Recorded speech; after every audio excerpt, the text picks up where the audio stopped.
Good evening, everyone. Good evening, Jai Hind. I hope all of you are doing well.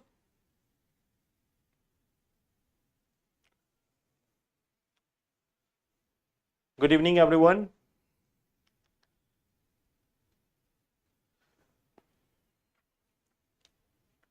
Good evening. So, I guess I'm properly audible and visible to all of you.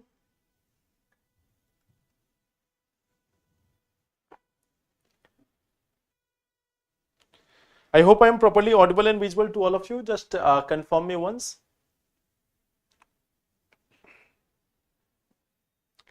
Okay. Good evening. I'm also good. Okay. So, good evening, Jeet sir also. So, Jeet sir is also there. So, good evening, everyone. I'm quite good, sir. Missing you. So, we'll meet you very soon. Okay. So, welcome to the session, everyone.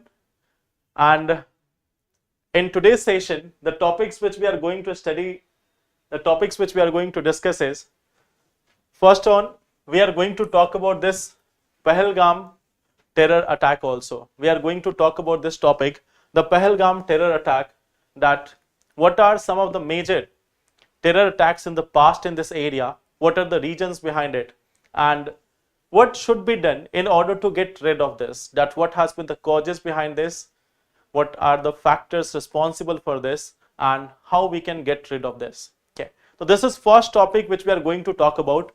The second thing which we are going to discuss about is the NEERI. So Supreme Court has given this order, Supreme Court has given this direction to this one body, NEERI, to study about the impact of glass industries on Taj Mahal.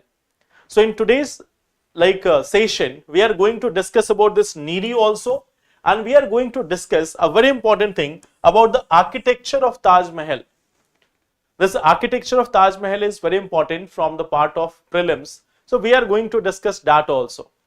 The third thing which we are going to discuss is about this one debate which is going on, Parliament versus Judiciary. So this debate is going on because there has been some comments by the Vice President of India with respect to Judiciary. Now, about that comment, there has been many of the leaders who are saying that Vice President should not have said this. Then Vice President again has said this, that there is nothing or there is no one more supreme or more sovereign than the Parliament. So we are going to discuss about this, that which one is sovereign, the Parliament, which is more powerful, the Parliament or the Supreme Court or the people of India. Okay, so we are going to discuss about this. Then we are going to discuss about this one main term also, AI and weather forecasting, the artificial intelligence and weather forecasting. Okay, आज तो बता दीजिए अपने KGS से. Hardik, see, the thing is, right now I am outside of Delhi. First thing is that. Second thing is, from morning 8 a.m. to evening 9 p.m. I am having this continuous classes. So I have not been able to even see that who are the top 3 rankers. Leave this part that who have been selected and who has not been selected. I have not been able to even see that who are the top 3 in this list. Okay, so I am not able to see that. I am not of a breaking news type person. I believe that first the news should come, then there should be verified, and then we should talk about it. So I'm not that breaking news type of person. If something is news is there, I will just go and rush and see all the news, what all is there. Okay, so I will take time. I believe in the newspapers. Okay, I am that person who still goes by newspapers in the time of tweets and in the times of breaking news. Okay. So this is one part. These are the topics which we are going to study in today's session. No need to be sorry, just I'm telling you that I have not been getting the time to see it. Okay, so but before that, let's discuss some question. Okay, this is the first question. With reference to India's SpaceX mission, consider the following statement. The mission aims to demonstrate autonomous docking between 2 Indian spacecraft in orbit. It is being developed by ISRO for future space stations and human space flight programs. Okay. SpaceX involves docking between a spacecraft and International Space Station. Yes. So which of the statements are correct? With reference to India's SpaceX mission, consider the following statement. The mission aims to demonstrate autonomous docking between two Indian spacecraft in orbit. Second thing is, it is being developed by ISRO for future space station and human space flight programs. SpaceX involves docking between a spacecraft and the International Space Station. Okay. So today Jeet sir is helping everyone to get the correct answer. And if Jeet sir has said yes, the answer is A, then it would be A only. Okay. Yes, I think everyone can see this quite clearly. Okay. Docking between two Indian spacecraft. So this is very simple question. So I think you can easily eliminate the third one. The answer is 1 and 2 only. Okay. So this is the one easier question. Now let's look at the second question. With reference to the International Space Station, consider the following statement. It is the largest man-made structure in space and orbits Earth in low Earth orbit. It completes approximately one orbit around the Earth every 24 hours. The ISS serves as a laboratory for experiments in microgravity across multiple disciplines. So this is question number 2 with reference to International Space Station. Yes, 7 crore. So, question number 2. Sir, on first question you get 1000 rupees. On first correct answer you get only 1000 rupees.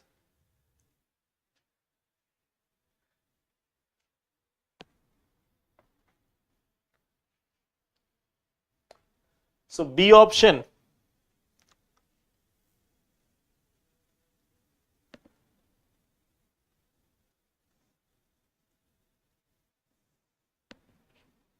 Okay, I think most of the people are giving option number B. So can you tell me which statement is incorrect?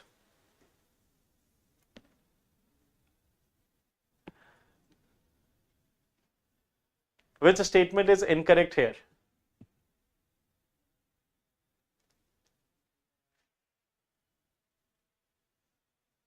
How many of the statements given above are correct?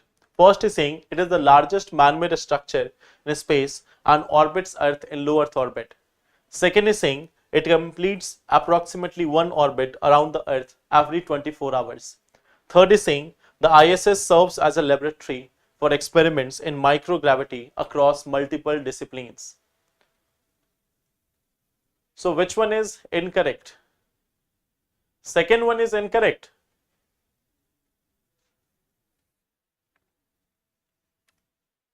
How the second one is incorrect? How is the second statement incorrect?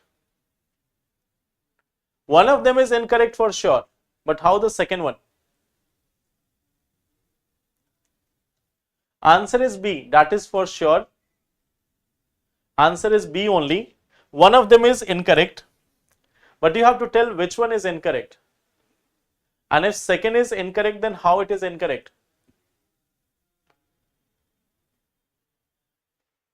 Yes, that is the correct answer. It completes the orbit in 90 minutes, not 24 hours. Okay. So it completes the orbit in 90 minutes. Okay. It completes the orbit in 90 minutes. So this second option is incorrect. Okay. Its second option is incorrect. It completes one orbit of the Earth in 90 minutes. Okay. So from this part, it is incorrect. Hence the answer is option number B, that is only 2. Okay. Now look at this. Which of the following best explains why dark matter is believed to exist? It emits a distant type of radiation detectable by a space telescope. It reflects light and is visible through powerful optical telescopes. It affects the motion of galaxies and gravitational lensing despite being invisible. It is composed mainly of helium and hydrogen atoms. So this is question number 3 about the dark matter. It is question number 3 about the dark matter. It will be like 90 into 16. You can see 24 into 60. फिर इसको आप divide कर दो. In 3 hours, it will complete 2. Okay. So it will have 16 times sunrise per day.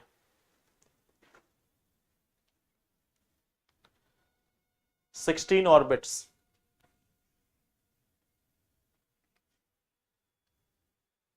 So this is question number 3.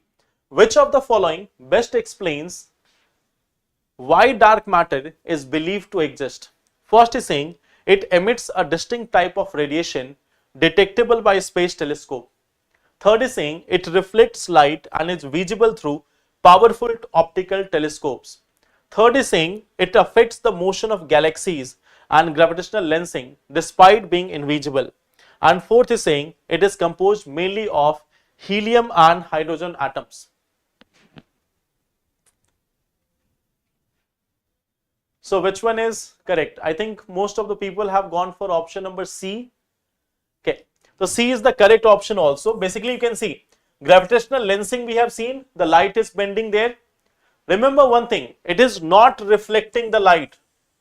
It is not reflecting the light. It is not emitting any such radiation which is detectable. So both of them are correct. It has not been detected yet like through the emissions or through the reflection. So both option A and B are incorrect. It is affecting the motion of galaxies. Last day we have also seen the bull's eye galaxy which was there. We have seen the bull's eye galaxy there, and what we have seen that we believe that it is having huge amount of dark matter. We believe that it has got huge amount of dark matter.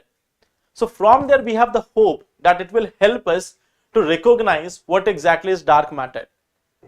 But dark matter as such is not detectable, it is not releasing light, it is not releasing any such emission which can be detected by us in the present times using any telescope, any instrument. Okay. So here option A, B and option D is incorrect. It affects the motion of galaxies and gravitational lensing despite being invisible. So that is the answer. Okay. So this is the first part. Okay. Now let's come to this portion. Now what we see that last day on Tuesday we have seen that there was a terror attack in Pahalgam. It is there around 80 kilometers away from Srinagar in the Anantnag district. Here there is a very many of the tourists are going here. Many of them are also starting various religious yatras from here. Okay. So this is one of the very famous place for the tourists. Okay. It is a very important attraction for the tourists, and you can see that if we are talking about this place, it is quite beautiful also. Okay. On this side you can see this is the view of Pahalgam. So from here you can see that it is the beauty of the nature. It is the beauty of the nature. It is situated here in the Anantnag district. This Anantnag district here. It is situated here in the Anantnag district. Here you have Srinagar. This is the portion Srinagar.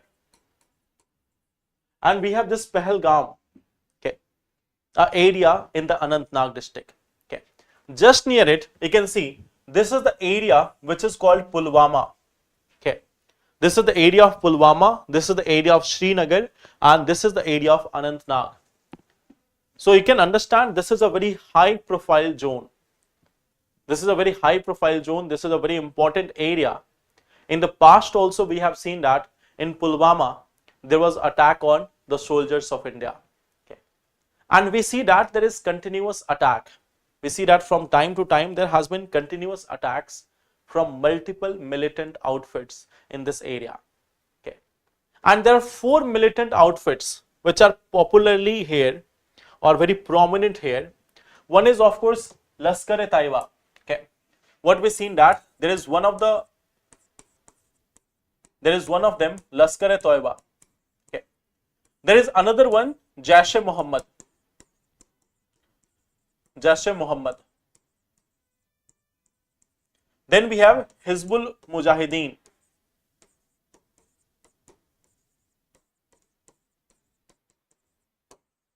and then the resistance force or the TRF, it is considered to be a proxy of this Lashkar-e-Taiba. Okay, it is considered to be a proxy of this Lashkar-e-Taiba, and according to many media reports, this has said that this terror attack on the tourists was done by this organization TRF. It is a proxy of Lashkar-e-Taiba, a Pakistan-based terror group. Okay, it is a Pakistan-based terror group, and it has been responsible for multiple terror attacks in Jammu and Kashmir and nearby regions in the past 20 years. Okay, so this is one part that we see that from time to time there has been major attacks.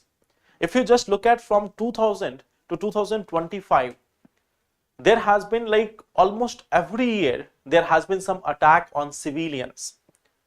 If we see, even on civilians, like they are attacking on military personnel, they are attacking on the Indian Army, and at the same time they are also targeting the civilians. Okay, so this is one terrorism activity which is going on in part of Jammu and Kashmir. It is mainly affecting the portions of Jammu and Kashmir now. Okay, the question is why we are having so many terror attacks in Jammu and Kashmir. Okay, like what is the reason behind it? Why we are witnessing so much of attacks there?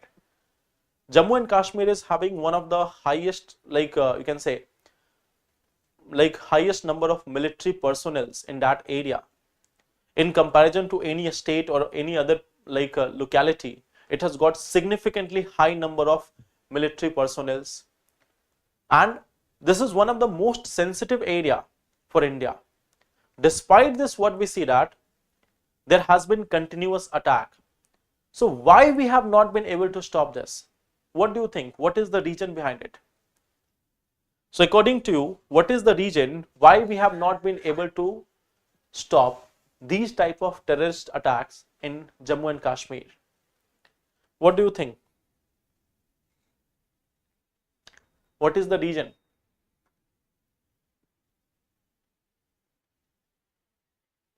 Why we have not been able to stop this? What are the factors behind this? Pakistan demand Kashmir, hence they attacked by terrorist group. Okay, the border issue or territory issue. Fine.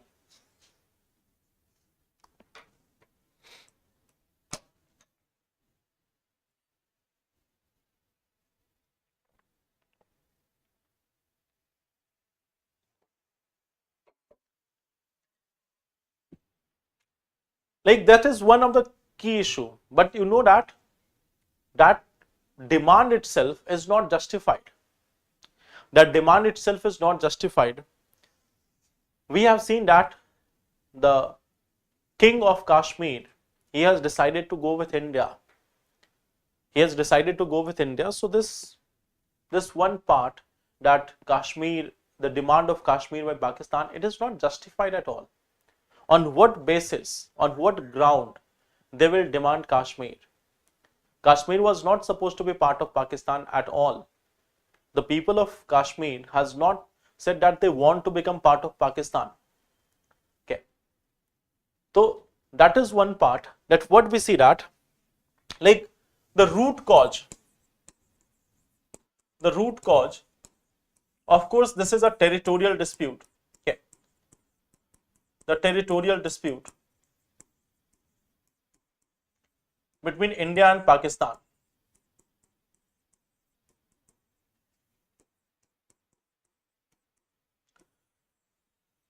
There is a territorial dispute between India and Pakistan.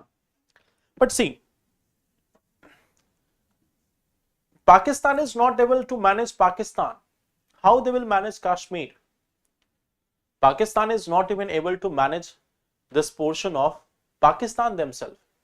Their own economy is in highly fragile state. They are not able to manage their own territories. They are not able to manage their own economy. So what is the root cause? If you see, Pakistan is trying to look at an option of getting some money from different sources. So why they are doing this? Like even we have seen that they have taken some part of Kashmir, they have occupied some part of Kashmir and they have ceded it to China. They have ceded it to China. So they are ceding the parts to other countries. Why? Because they need that money. Their economy is in fragile state. They don't have anything in their own country. So now they are looking outside that by this means or that means we can get some money. So what we see that basically this corruption, this territorial dispute is there. But in case of Pakistan,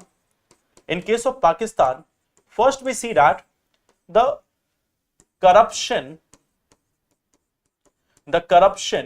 in government of Pakistan and the army, that is one of the reason. They have been failing to manage their own country and they want to shift the blame somewhere else, or they want to shift the attention somewhere else. So they keep on engaging with India just to shift the blame from here to there. Okay. They just want to shift the attention from this part to another part, that instead of people start demanding that what their government is doing, they can shift the attention of people to other things. Like Pakistan wants the same thing, that if there is a tension at the border, people will be focusing on that. That okay, government is like talking with India or fighting with India. So when they are not able to manage their own affairs, they try to take a war with other country. Sometimes with Afghanistan, sometimes with Iran, sometimes with India. So that is one of the part. Second thing is rise of several terror groups in Pakistan. So what we see that there is rise of several terror groups in Pakistan, and at the same time they are also being funded.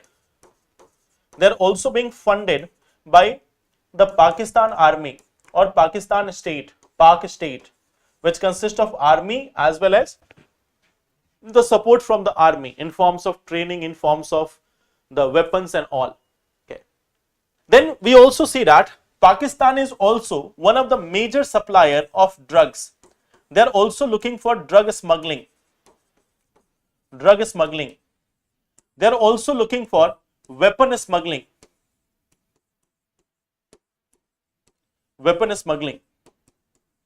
So first thing, they want the territory for ceding it to other countries or for exchanging it with China or other countries.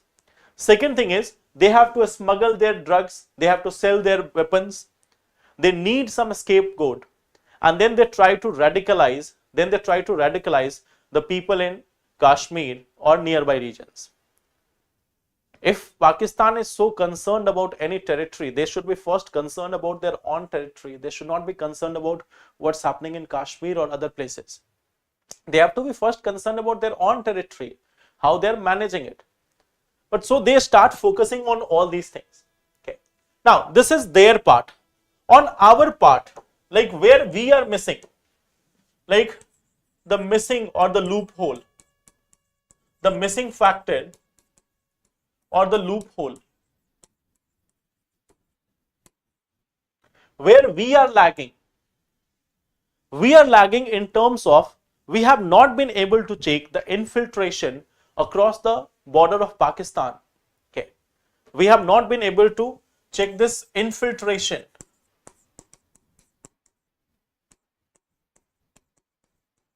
of terrorists across Pak border.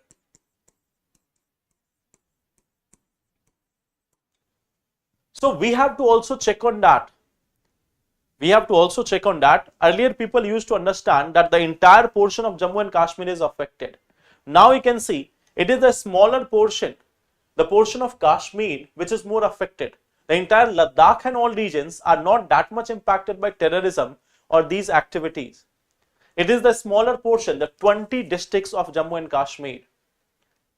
There are 20 districts of Jammu and Kashmir which are impacted, which can be impacted by these terror groups. We have seen that in India, in 200 plus districts, there were Naxal like dominating the districts. They were controlling the districts. So we have been able to like remove them from there. We have been able to remove them from the forests of various areas. So what we need that? We need a coordinated approach. There are 20 districts in Jammu and Kashmir. If we want, we can have like our forces at each and every corner of Jammu and Kashmir. If we want to remove the terrorists from there, we can have our surveillance on each and every road, each and every streets, each and every roads and streets of Jammu and Kashmir. It is 20 districts. Okay. So this is another part. We have this infiltration of terrorists across Pak border. So we have not been able to check this. Second thing is, there is one challenge, and that is the porous border and difficult terrain. That across this entire Jammu and Kashmir region, of course, the difficult terrain is there. The weather is quite harsh. It changes from time to time. So that of course creates problem. But we are no longer a country of 1960s or 70s. We can have our total satellites focused on each and every street of Jammu and Kashmir if we want that. We can take the thermal imaging of each and every person moving across the border. Okay. So we need to enhance that. We need to enhance that part. We need to have that smart surveillance of the border region. Okay. So here the main thing is we need the smart surveillance. We need to have this smart surveillance of the border. That is the first part. Okay. Second part is like there have been various terrorist group based in Pakistan and support of Pak state also. So we need to find a permanent solution to it. Not simply like some small surgical strikes or other things. We need to find a permanent solution to this at the international levels or at our own level, but we need to find the solution for it. Okay. We have the example of Israel. Israel has evicted Hamas from each and every corner of Gaza Strip. Okay. So whether it is right or wrong, that can be debated. But then Israel has made it sure that Hamas is not going to attack Israel any soon. Okay. So think about this. We are much more powerful than Israel. We are much more powerful in our capacity than Israel. So what we see that, like the second thing is Pak-based terror groups.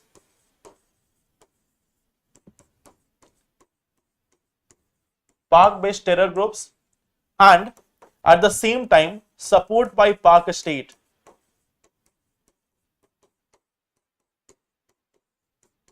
So we need a permanent solution for this.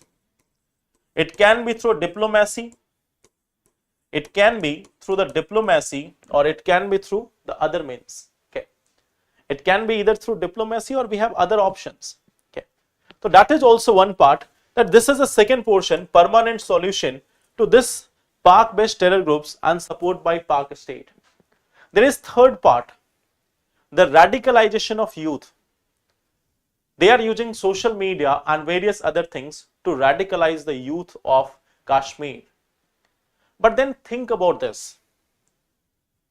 The resources which Pak-based terror groups are having for radicalizing the youth of Kashmir, is that even comparable to what the state of Jammu and Kashmir or the government of India can do for making sure that there is no radicalization? Government of India can reach out to the youth, the government of Jammu and Kashmir can reach out the youth so that they are not radicalized. Our resources on social media are much more advanced than the entire capacity of Pakistan. Like if we want to spread something, or if we want to stop the spread of something, do you think that it is not possible? The entire machinery of the government on social media or other platforms, it is much more larger than the entire social media platform of Pakistan and nearby countries combined together. Okay. So then again, we need to be there on social media. Social media de-radicalization.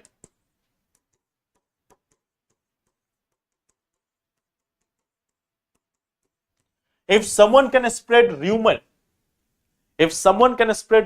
about India on social media websites, then what is the government doing?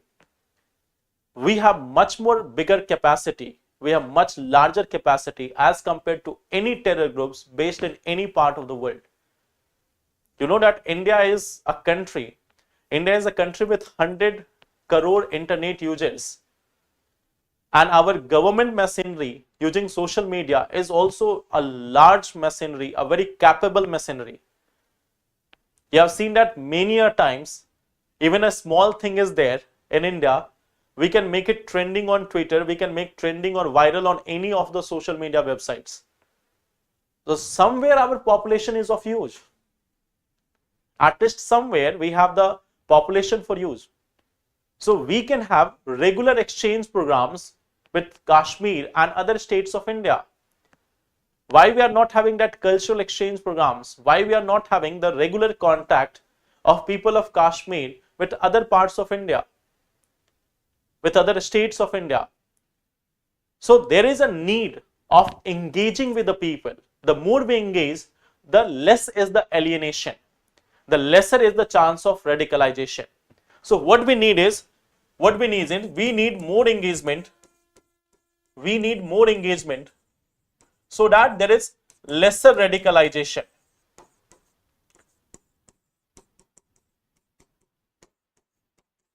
Lesser radicalization. And see, ultimately, if there is a terror attack, so the other people, like those people who have lost their life, those people who have lost their family members, of course, that is a major problem for them. That is a major loss for them. But at the same time, the people of Kashmir are also losing because of this terrorism. For them, tourism is the main source of their income. And when the terrorists are killing the civilians, or when the terrorists are making the place unsafe for tourism, it impacts the people, it impacts the livelihood of those people, it impacts the upliftment of those people. Everyone wants to have a simple bread and a peaceful night in their own home. And for that, they have to earn money. They want also their children to be educated. They also want their children to become IAS officers. They also want their children to go into good positions, earn good money. And for them, the source of income is tourism.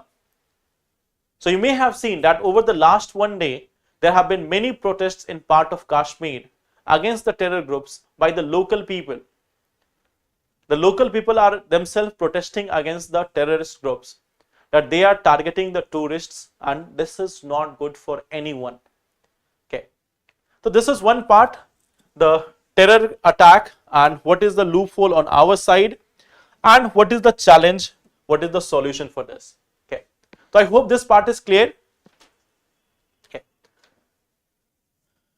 If they have killed civilians, it shows that their mindset is not good. If they are killing any person in the name of religion, in the name of freedom, or in the name of any such thing, that shows that they are not of the good mind. Okay. It simply shows that they are not in the good mind. Okay.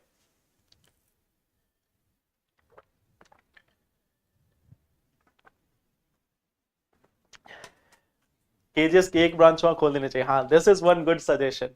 We can have one branch there also. मैं वहीं studio से class लूंगा. Okay. So the thing is, we need to engage more with the people of Kashmir. Then there can be lesser radicalization and more engagement. Okay. So this is one part. Okay. Now, no, there is one glimpse. Megha, see, there is one glimpse of one such thing, that people were laughing during Candle March. But you may see that there are several other things. There are several other videos where people are mourning also, where people are also saddened by the death of the people. Okay.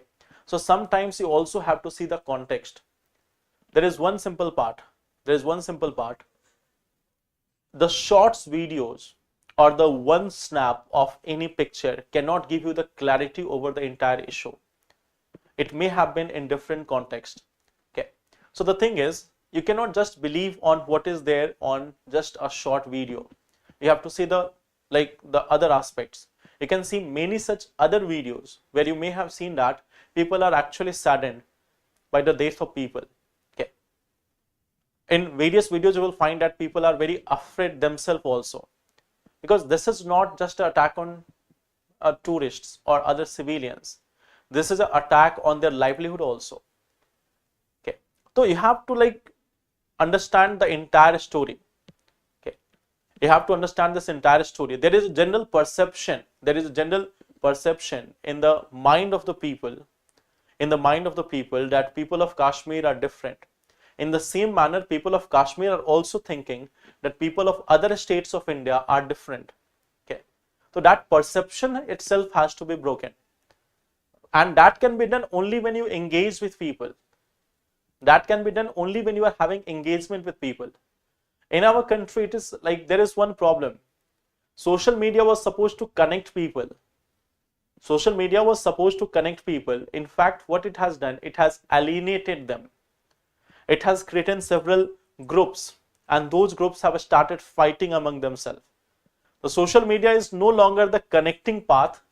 It is like alienating people from each other, just because of shorts, just because of some videos, or just because of some small clips. And these small clips do not tell the entire story. So you have to be you have to get that broader perspective also before judging anything. Okay. Now, coming to the second part, there is an institution, NEERI. And Supreme Court has given the instruction to this NEERI that we have to find out the impact of the glass industry on Taj Mahal. Okay. In the past also, we have seen that there were several industries in this area of Taj, in this area of Agra and nearby regions, which were releasing huge amount of sulfur dioxide. And that sulfur dioxide was causing the yellowishness of Taj Mahal. Okay. Now, the glass industry is also prevalent in the areas of Agra and nearby districts. So now what has been done, that Supreme Court has given this order to NEERI. So what is this NEERI? It is National Environmental Engineering Research Institute. National Environmental Engineering Research Institute. And it is going to study the impact of glass industries on Taj Mahal. So this is the mandate of this NEERI. It has been given by Supreme Court itself. Okay. So if you look at this body, it was established in 1958. It is part of the Council of Scientific and Industrial Research. Okay. And this simply provides scientific and technical solution to the environmental problems. Okay. Like it has got this Sanjeevani air filters. Okay. This has got this Sanjeevani air filters. So in the same manner, it is giving various technical solution. It is giving various technical solutions to many of the environmental problems. It is also doing research and research on these environmental problems. So that's why NEERI has been asked by the Supreme Court to conduct a research on also this part, that what is the impact of glass industry and what can be the solution of it. So this is the first thing which we see here. Now if you look at Taj Mahal, okay, how many of you have visited Taj Mahal? Have you gone there, any one of you? How many of you have gone to Taj Mahal? Anyone from nearby Agra?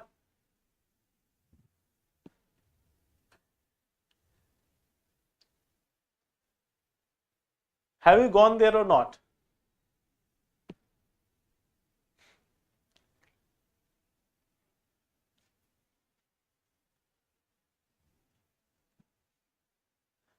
You have gone? Okay. No. So after clearing the examination, you can go there. If you have not visited there, then after clearing the examination, just go there. And when you will reach there, like I know many of people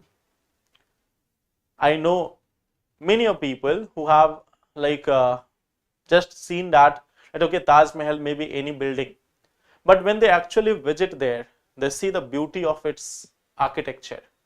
Taj Mahal is truly the like a wonder of the world. It is truly a wonder of the world. Whatever be the history of it, whatever be the part of it, but if we look from the architectural side, it is truly the beauty of the world. The way it has been carved, the way it has been created, the way it has been preserved, even in the present times, it represents that beauty of the architecture. Okay, it is the epitome of architecture in India. So Taj Mahal is indeed quite good. There are various structures in India which are similar to that. There are various temples in South India like Meenakshi temple. There are various temples which are similar to having that epitome of architecture. But in the northern side of India, Taj Mahal is one of the best creations. Okay. So what we see that it is having a main mausoleum which is built of white Makrana marble. Okay. And if you look at Taj Mahal, it just looks like this. Okay. Suppose that here we are having this portion.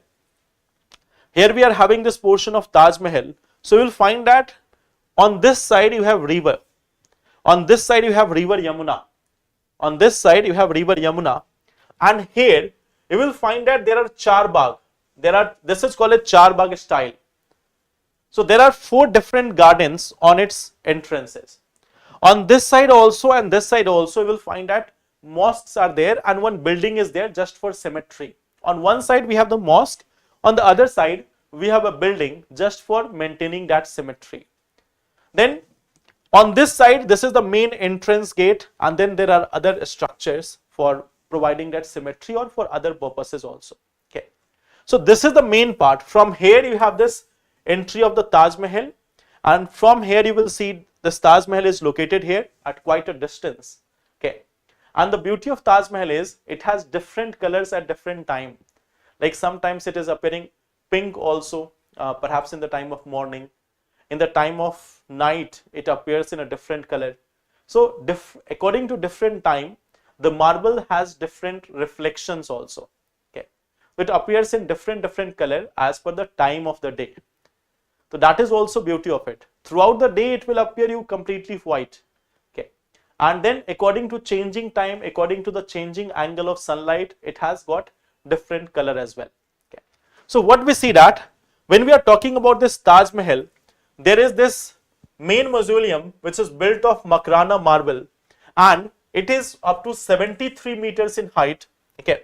There are like 4 minarets. There are 4 minarets which are slightly tilted outward. Okay. They are slightly tilted outward so that even if they collapse, you will find that they are slightly tilted toward outward so that even if they collapse, they will fall on the other side, not on the Taj Mahal. So 4 minarets are also there.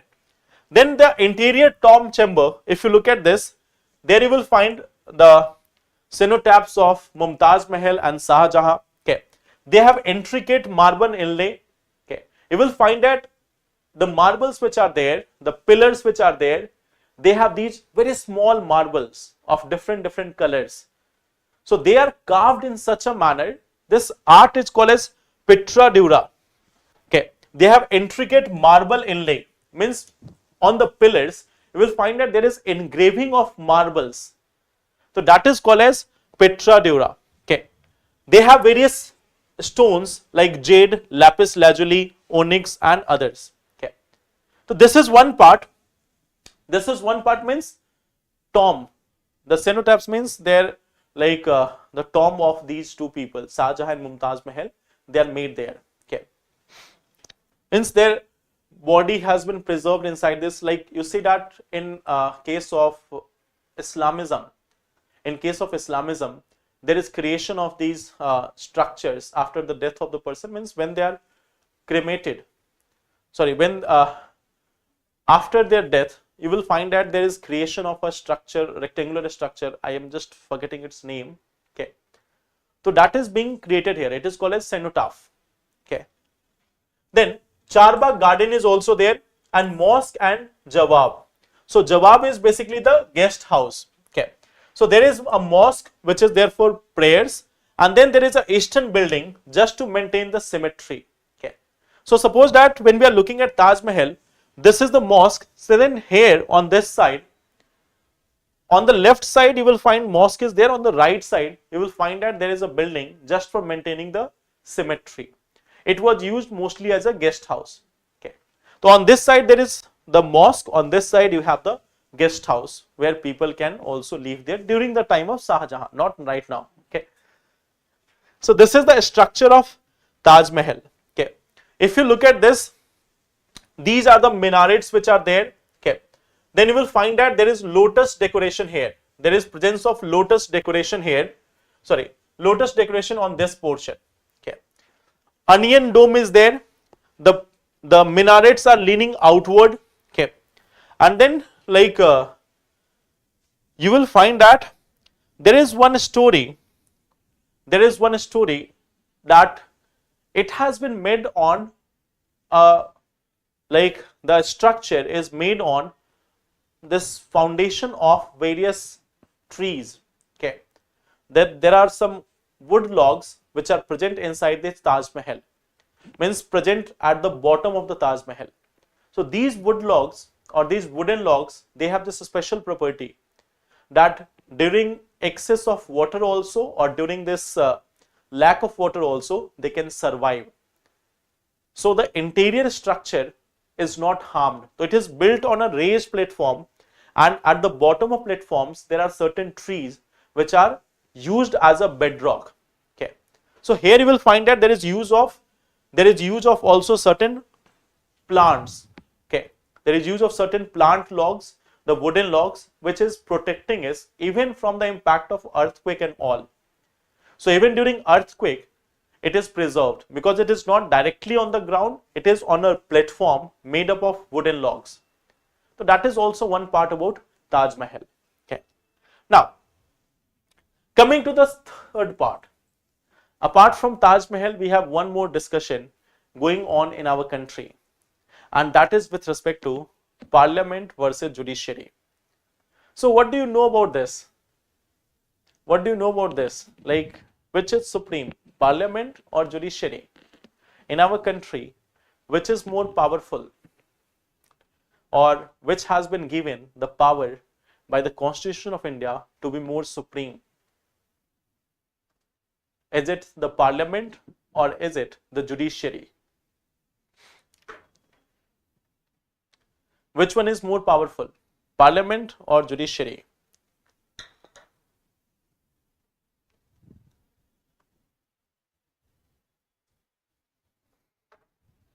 See, Mumtaz died like almost 500 years ago. Okay. So you don't have to worry about Mumtaz Mahal now.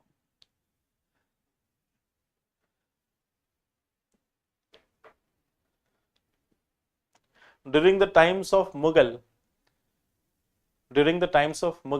we have seen that like they have used enormous amount of money on construction of different structures. Parliament, because India is democracy. So remember one thing, in case of India, it is neither the Parliament nor the Judiciary, it is the Constitution which is supreme. The Constitution is supreme. The Parliament and the Judiciary has to work under the Constitution. The source of power for both Supreme Court and both this Parliament is coming from the Constitution. Okay. So they all have been given power from this part itself. Parliament is also from here. President is also from here. And Judiciary is also from here. So in India, there is neither the supremacy of the legislature, nor the executive, nor the judiciary. They are all deriving their powers. They are all deriving their powers from the Constitution. And the Constitution provides this process of check and balance. This provides this option of check and balance. How the check and balance? Parliament, it can amend constitution. It can amend constitution, but it cannot amend the basic structure. It can amend constitution, but it cannot amend the basic structure. Okay. So that has been established, that parliament has the power to make changes to the entire constitution, but not the basic structure. And basic structures are the soul of the constitution. So this constitution, which has been adopted by us, is the supreme power. The constitution provides the right to everyone. It provides the right to a single person located in any part of the country, to the president also, to the vice president also, to the judges also, and everyone else. Okay. So in our country, there is check and balance. Parliament can make any law, but if it is violating the basic structure of constitution, it can be declared null and void by judiciary. Okay. Judiciary can do anything, but if it is doing misconduct, if it is going against the constitution, it can be removed by the parliament. Okay. If judiciary is doing something against the constitution, if there is a breach of constitution by judiciary, then the judges can be removed. The judges can be removed by the parliament. The parliament has that power. They can be removed by the parliament. Okay. So there is a check and balance. The check and balance is not just going to be in the favor of executive or a speaker or vice president or president or anyone, or a Supreme Court judge or even the Chief Justice of India. So constitution is making no one supreme. The parliament is sovereign in its own domain. It has the power to make laws for the entire country, but it cannot change the entire constitution of India, because constitution has created it. Parliament has not created constitution. Constitution has created parliament. So the power of parliament, the power of judiciary, and power of everyone else, whether it is President of India, Vice President of India, Chief Justice of India, all of them, they are getting the power from the constitution itself. Okay. So if you are getting this question in the prelims exam, suppose if you get this question that parliament is like the custodian, or parliament is the sovereign body, or parliament is supreme than everything. So no, there is no supremacy of any organization. There is a check and balance. There is separation of power. There is check and balance. So these are the basic ideals of our constitution. Okay. So right now this debate is going on, and it has been said, like many of you have told this, that since India is a democracy, hence parliament is supreme. If we go by that logic, the entire constitution may have been changed in the past. Okay. If we go by that logic, that only democracy will decide what will happen to the constitution, then it may have happened in the past that the government or the parliament may have changed the entire constitution. So when we have chosen a constitution with a check and balance, it was for the better good. It was for the better good, that there may be a time when people might not think clearly that what is good, what is not. Even in that situation, the constitution will protect them. Even if there is a right of any minor section of the society, even if the entire every machinery is against them, then the constitution will protect that. Okay. So our constitution is a very enormous helping document for the entire country. It preserves the government, it preserves the people, it preserves the judiciary, it preserves the nation. So that's why this is the supreme institution, not the parliament, not the judiciary, not vice president, not president. Okay. So if a question comes on this, just remember this one part: check and balance. And supremacy is of constitution. Supremacy is not of any organization. Okay. That is the third part. Which one is supreme? Now, coming to the next part. Coming to this next part, artificial intelligence. Okay. Artificial intelligence. Then the thing is, how can we use this artificial intelligence for climate forecasting? Like how this is going to be a relevant thing for us. Okay, how AI can improve climate forecasting. So give me some ideas that how this AI system, how the artificial intelligence can improve the climate forecasting. Okay, how we can like change this.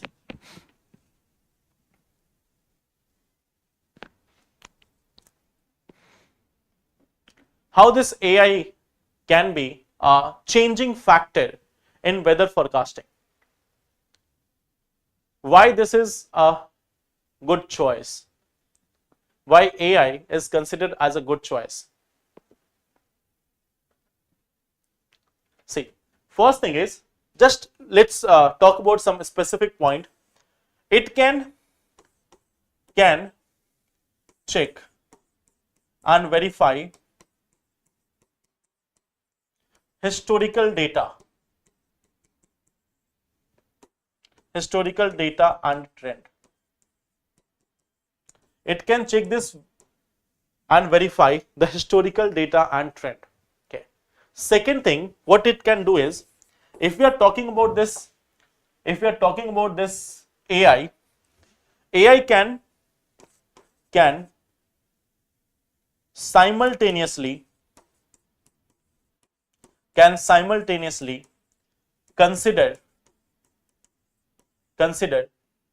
several models, factors and variables. Okay. So climate is no longer stagnant. Climate is changing continuously. So our AI systems, they can simultaneously oversee or simultaneously check various weather models. Okay. They can also ensure that they can take into account multiple factors. For example, suppose when we are discussing about weather forecasting in India, when we are talking about the monsoon forecast in India, so sometimes you see that there are problems in weather forecasting, or there are errors in weather forecasting. Why?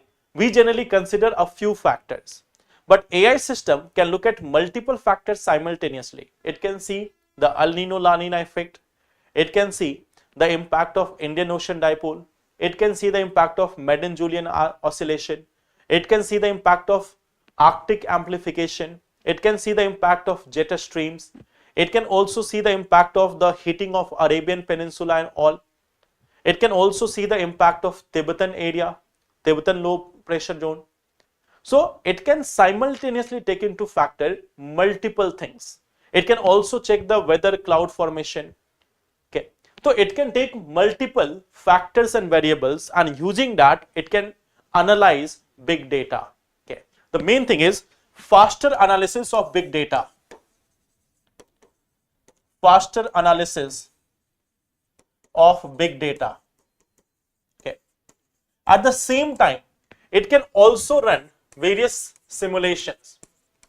Can also run various simulations.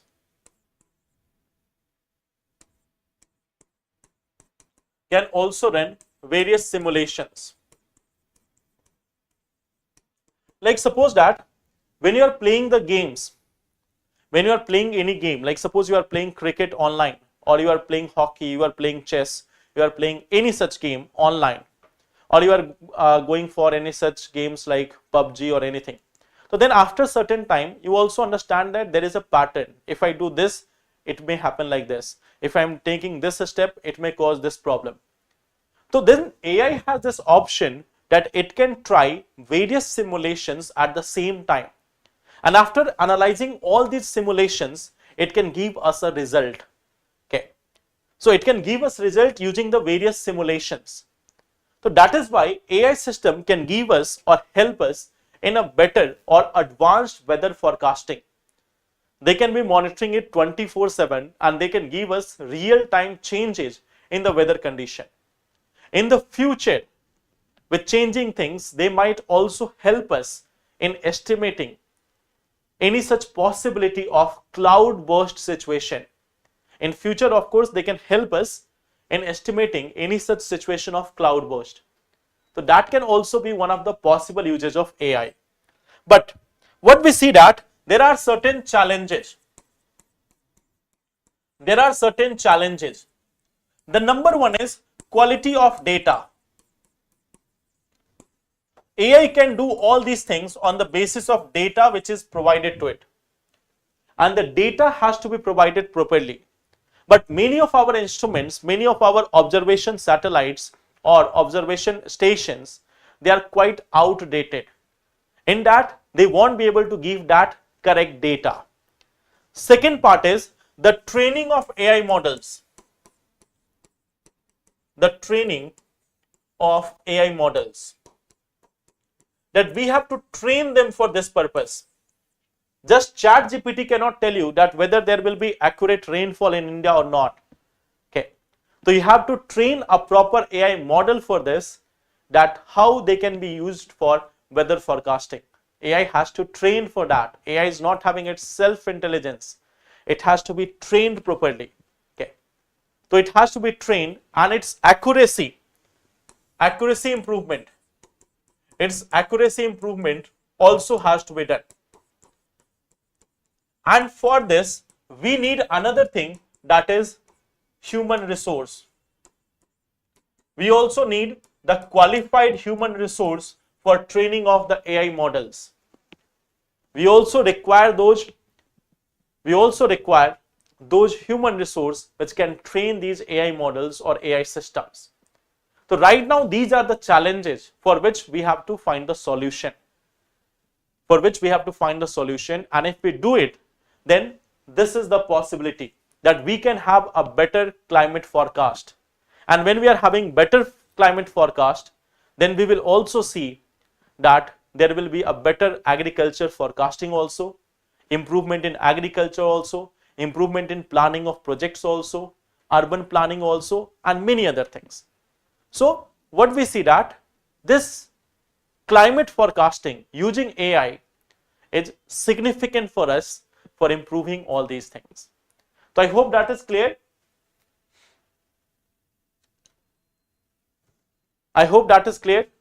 Class कब से चलती है? Class starts from 5 p.m.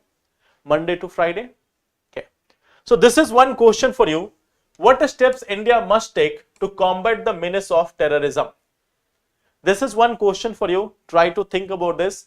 Last day, many of you have given answers about this part.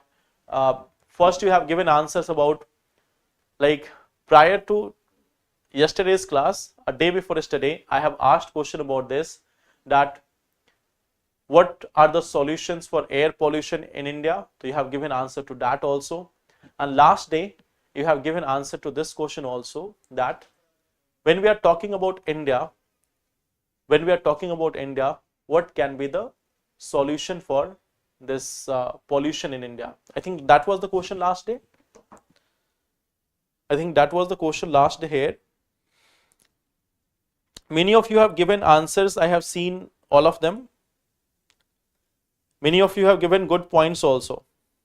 Means all of you have given good points. Basically, I have seen that there is answer from Mishra also, that what steps has been taken to reduce pollution. There you have mentioned Swachh Bharat initiative, CPCB, SPCB. Then you have mentioned about odd even rule also, tower for clean air. And then the second question was creative economy, the need to support. So there also you have given question for a better and sustainable future, to give equal and standardized life, etc. Okay. Anjali has also given answer, that urban transport initiative, Swachh Bharat Abhiyan, tree plantation and urban forestry, ban on single-use plastics. Good. There is also answer from Sonu, promotion of electric vehicles, ban on single-use plastics, public transport, clean air program.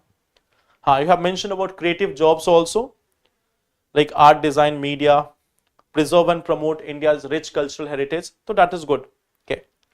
There is answer from Sandeep also for creative economy for future jobs and other things, and from Rachna also, okay, for plastic also, proper waste management, fire on companies, proper use of waste, benefits to economy. So you have given answer for both of them.